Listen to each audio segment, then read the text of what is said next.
Baik, sebenarnya infografis yang dibuat oleh Brigade UI, organ taktis di bawah BEM UI, itu kami ingin mengingatkan beliau, Bapak Presiden kita, untuk bisa memastikan perkataan-perkataan yang beliau sampaikan sesuai dengan realita di lapangan. Karena kami melihat banyak sekali kontradiksi antara perkataan beliau dengan apa yang terjadi di lapangan. Misalnya pertama terkait pernyataan beliau bahwa beliau rindu di demo. Sayangnya banyak sekali represivitas yang terjadi ketika kami melakukan demo. Contohnya pada tanggal 1 Mei, lebih dari 160 mahasiswa mengalami represivitas ketika melakukan aksi hari buruh di Jakarta. Selanjutnya juga terkait pernyataan beliau mengenai revisi UU ITE. Sayangnya pernyataan beliau tidak sesuai di lapangan, di mana yang terjadi justru adanya buku panduan dan juga penambahan pasal 45C, rencana penambahan pasal 45C yang justru semakin membahayakan demokrasi kita. Jadi seorang presiden itu kan seorang pejabat publik ya, bahkan paling tinggi dalam eksekutif.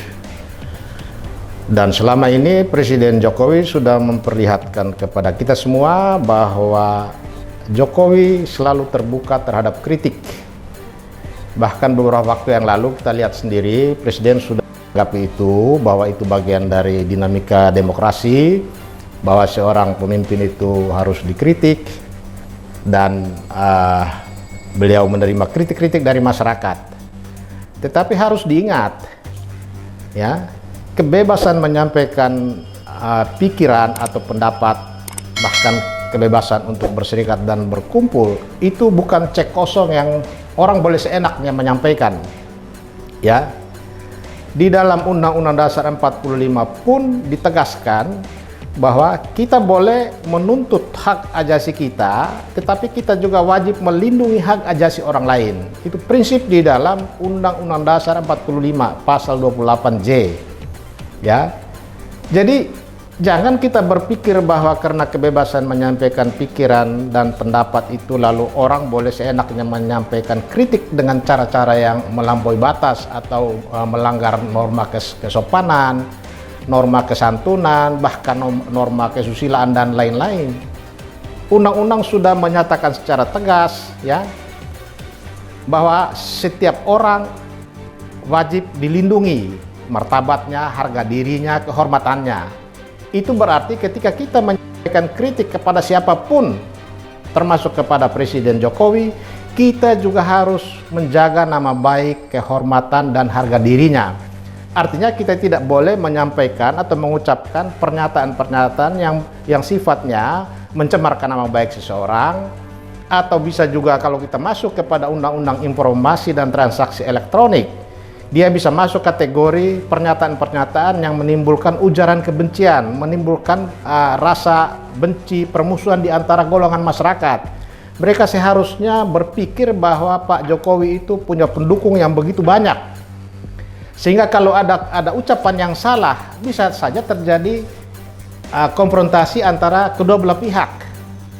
Dan itu semua sudah diatur di dalam rambu-rambu undang-undang.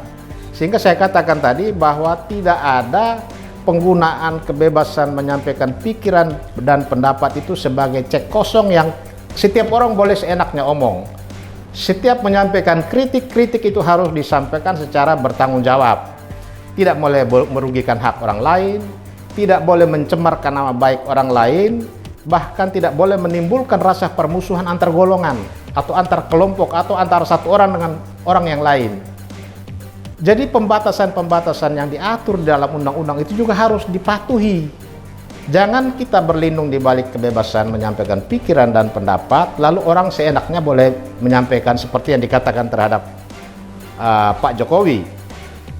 Sebagai pemimpin, Pak Jokowi menyatakan bahwa dia terima kritik. Tetapi seorang Jokowi bukan dia seorang diri. Pak Jokowi ada keluarga, Pak Jokowi ada pengikutnya, ada pendukungnya yang begitu besar.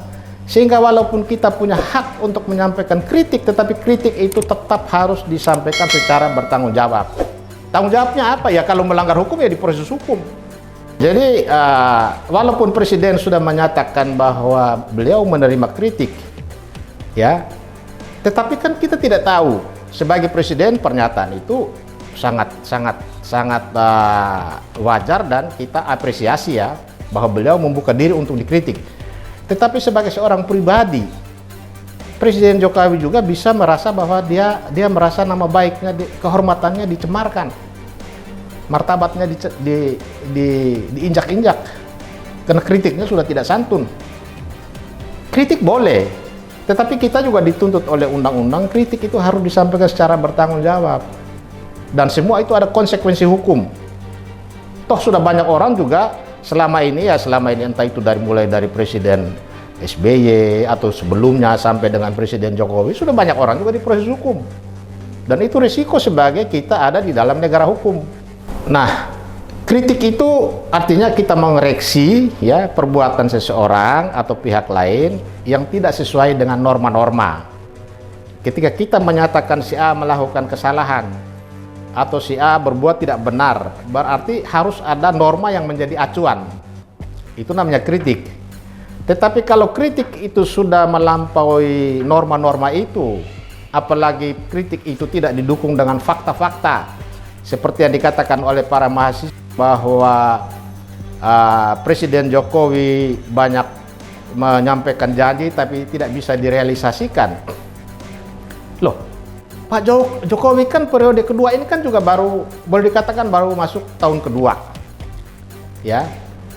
Tentu kalau ada yang dia belum wujudkan, tentu harus kita tunggu. Apalagi kita ini 2 tahun ini menghadapi ancaman pandemi COVID. Semua program pemerintah berantakan dan bukan hanya kita di Indonesia. Kemudian seperti yang mereka katakan soal misalnya contoh revisi undang-undang ITE. Revisi undang-undang ITE itu kan presiden boleh saja hanya mengusulkan. Kewenangan untuk merubah undang-undang itu ada di DPR. Presiden hanya punya hak untuk menyampaikan usul perubahan atau usul pembuatan undang-undang baru. Kewenangan ada di tangan DPR. Jadi setiap perubahan undang-undang atau setiap lahirnya undang-undang yang dipandang tidak sesuai dengan aspirasi seseorang atau sekelompok, tidak berarti undang-undang itu cacat. Karena prinsip pembentukan undang-undang kita pun di dalam undang-undang tentang pembentukan peraturan perundang-undangan, dia harus mencerminkan kedaulatan rakyat. Artinya apa? Pembentukan undang-undang itu harus sesuai dengan aspirasi rakyat. Ketika semua mekanisme ditempuh dan sudah diketok palu, suka tidak suka, konsekuensinya undang-undang itu kita semua. Jadi harus bisa dibedakan antara kritik dan ujaran kebencian. Bisa saja ujaran kebencian itu bagian dari kritik yang sudah disampaikan, tapi konsekuensinya apa? Ya hadapi proses hukum. Karena undang-undang sudah mengelompokkan ya pernyataan-pernyataan yang mengandung unsur ujaran kebencian, pernyataan-pernyataan yang mengandung unsur fitnah atau pencemaran, pernyataan-pernyataan yang mengandung unsur kesusilaan, ya, melanggar undang-undang tentang norma kesusilaan, atau mengandung unsur-unsur tentang ancaman, itu semua ada konsekuensi pidana. Bisa saya ambil contoh ketika dalam suatu aksi, ya, Pak Yusuf Kalla dikritik dan kritiknya itu dianggap sudah mencemarkan nama baik Pak Yusuf Kalla. Pengkritik itu diproses hukum.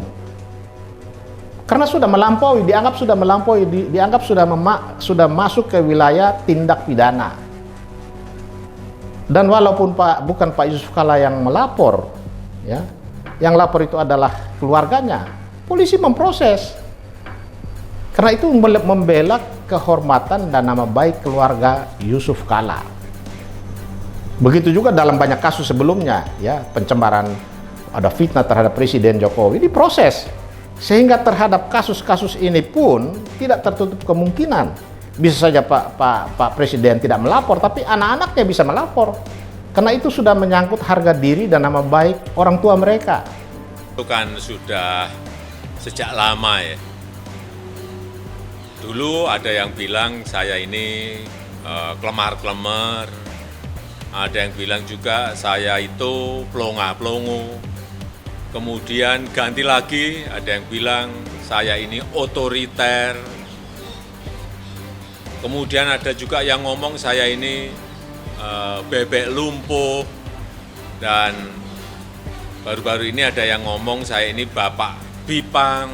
Dan terakhir ada yang menyampaikan mengenai the king of lip service. Ya saya kira ini bentuk ekspresi mahasiswa dan ini negara demokrasi, jadi kritik itu ya boleh-boleh saja dan universitas tidak perlu menghalangi mahasiswa untuk berekspresi. Tapi juga ingat kita ini memiliki budaya tata krama, memiliki budaya kesopan santunan, ya saya kira biasa saja. Mungkin mereka sedang belajar mengekspresikan pendapat, tapi yang saat ini penting, ya, kita semuanya memang bersama-sama fokus untuk penanganan pandemi COVID-19. Ini bagian dari seorang kepala negara, dia negarawan, ya. Dia selama ini juga menunjukkan sikapnya bahwa beliau terima kritik, bahkan caci makian pun Presiden Jokowi tidak mempedulikan itu. Ya, artinya dia terima. Dia mengutamakan kerja dan kerja untuk pembangunan. Dia tidak memikirkan bahwa nama baik atau harga dirinya yang sering dicemooh banyak orang, sering difitnah oleh banyak tokoh, dia kesampingkan. Jadi ini pernyataan yang memang pernyataan dari seorang pimpinan yang memang menyejukkan, tidak menimbulkan reaksi balik yang pada gilirannya akan merugikan demokrasi. Sebagai kepala negara, pernyataan presiden bahwa dia menerima kritik dan kritik itu bagian dari demokrasi, itu adalah pernyataan yang oke punya.